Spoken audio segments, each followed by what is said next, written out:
എന്തോന്ന് എന്റെ വാഴത്തോട്ടത്തെ ചവറ് കൊണ്ടിട്ട് നിന്നെ അടിയരും ഞാൻ. ചവറൊന്നും ഇല്ലല്ല. പിന്നെ എന്തോന്ന് ഇത് എന്റെ കുടുക്ക പൊട്ടിച്ചിട്ടേ അളിയന്റെ മക്കൾക്ക് ചിക്കൻ മേടിച്ചിട്ട്. ഈ ചിക്കന്റെ മക്ക കൊടുക്കരുത്. എന്ത്? എടാ ഇപ്പോഴത്തെ ചിക്കനൊക്കെ വിഷം അടിച്ച് വരുന്നതാണ്, അത് കഴിച്ചുകൂടാ. ആര് പറഞ്ഞു? തന്നെ ഇത് ഫ്രഷ് ചിക്കൻ.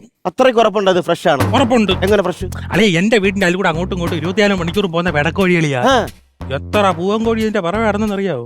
മൈൻഡ് ചെയ്തിട്ടില്ല. എന്തിനൊരു പൂവൻ കോഴി ഇതിന്റെ ചറവി പോലും തൊട്ടിട്ടില്ല. Fresh chicken. നീ മാറി തിരിഞ്ഞാ പോ, എനിക്കാണെങ്കിൽ കയ്യും വയ്യ. കയ്യും തൂറ്റിളിയാ.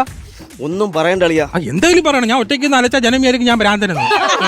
അങ്ങനെയല്ല, അല്ലാത്തൊരു പ്രശ്നമാണെന്ന്. ഞാൻ രാവിലെ ഈ കൃഷി ഓഫീസിൽ പോയിട്ട് വരികയായിരുന്നു. പോയിട്ട് ഇറങ്ങിയത് ഒരു ഓട്ടോയിൽ കുറെ പയ്യന്മാർ വന്ന് എടുത്തിട്ടങ്ങ് അലക്കി.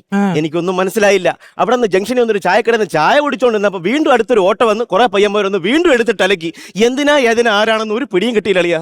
കണക്കങ്ങോട്ട് ശരിയാവുന്നില്ലല്ലോ അളിയാ. ഏത് കണക്ക്? അല്ലെ പിന്നെ നമ്മൾ ഇന്ന് രാവിലെ ഞാൻ വീട്ടിൽ അങ്ങോട്ട് ഇറങ്ങിയപ്പോഴേ വീട്ടിന്റെ ഫ്രണ്ടിൽ രാഷ്ട്രീയക്കാർ തമ്മിൽ ഭയങ്കര അടി. ഒരു ഞാൻ ഇറങ്ങി പറഞ്ഞു, ഞങ്ങളെ വീട്ടിന്റെ മുമ്പിൽ രാഷ്ട്രീയം പറയരുത്. ഒരു സഹായങ്ങളും നീ എനിക്ക് വേണ്ടി ചെയ്തല്ല. സന്തോഷം. ഞാൻ പറഞ്ഞു എന്റെ അളിയന് ഇതൊന്നും ഇഷ്ടമല്ല. ഒന്നാ എന്റെ അളിയന് പാർട്ടിക്കാരെന്ന് പറഞ്ഞാൽ കണ്ണുകറിയെ കണ്ടുകൂടാ, രാഷ്ട്രീയക്കാരെ കണ്ടുകൂടാ. മാത്രമല്ല നിങ്ങൾ ഒട്ടിക്കുന്ന പോസ്റ്ററിലെ രാത്രി എന്റെ അളിയനാണ് വലിച്ചു കീറുന്നതെന്ന്.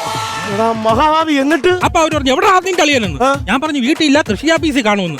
അവരൊരു 4 ആട്ടോയിലോട്ട് അങ്ങോട്ട് കയറി വരുന്നത് ഞാൻ കണ്ടു. നീയാണല്ലോ ചെയ്തത്. 2 ഓട്ടോ വന്ന്. പേടിക്കണ്ട അളി, ഇനി 2 ആട്ടം കൂടെ വരും. പാർട്ടിക്കാർ വാക്ക് പറഞ്ഞാ വാക്കാ.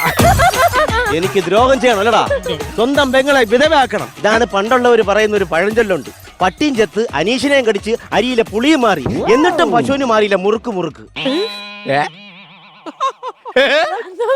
അതങ്ങനല്ല, അരിയും തിന്ന് ആശാരിച്ചും കടിച്ച് പിന്നെയും പട്ടിക്ക് മുറുമുറുപ്പ്. 2 പഴഞ്ചൊല്ല് ഒരുമിച്ചായപ്പോഴാണ്. നീ അതിൽ കയറി പിടിക്കാൻ നിൽക്കണ്ട, എഡിറ്റിംഗിൽ പൊക്കോളും. അങ്ങനെയാണെങ്കിൽ ഇന്നലെ വൈകുന്നേരം ആ പറമ്പിൽ നിന്നും കംപ്ലീറ്റ് കല്ല് നീ ചാക്കിൽ വാരിയിട്ട് ടെറസിൽ കയറി എന്തിന്? അളിയാ കാര്യം ഉണ്ടല്ലോ, നമ്മളെ വീട്ടിന് അപ്പുറത്ത് സുരേഷ് ഇല്ലേ? സുരേഷ്? സുരേഷ്?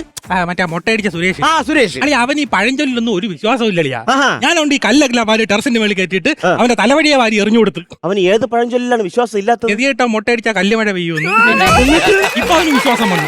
വിശ്വാസം വന്നാ മനസ്സിലായി. രാവിലെ അവൻ വീട്ടിന്റെ മുമ്പിൽ നിന്ന് വിളിച്ചു പറയാണ്, അതെങ്ങനാ പൂവന്മാഴയുടെ മൂട്ടില് ഏത്തവാഴ കൊലക്കില്ലല്ലോ എന്ന്. അത് പഴഞ്ചൊല്ലി മനസ്സിലായോണ്ടല്ല, അതായത് സിംബോളിക്കായിട്ട് നിന്റെ തന്തയ്ക്ക് വിളിച്ചതാ. അങ്ങനെയാണ്. എന്നാ അളിയന്റെ വീട്ടിൽ അലക്കൽ ഉടനെ ഊരേണ്ടി വരും. നീ അവന്റെ വീട്ടുകാരനെ സമാധിയാക്കണം. ദൈവമേ, നിന്നെ കാരണം നിവൃത്തിയില്ലാതായി പോലടാ.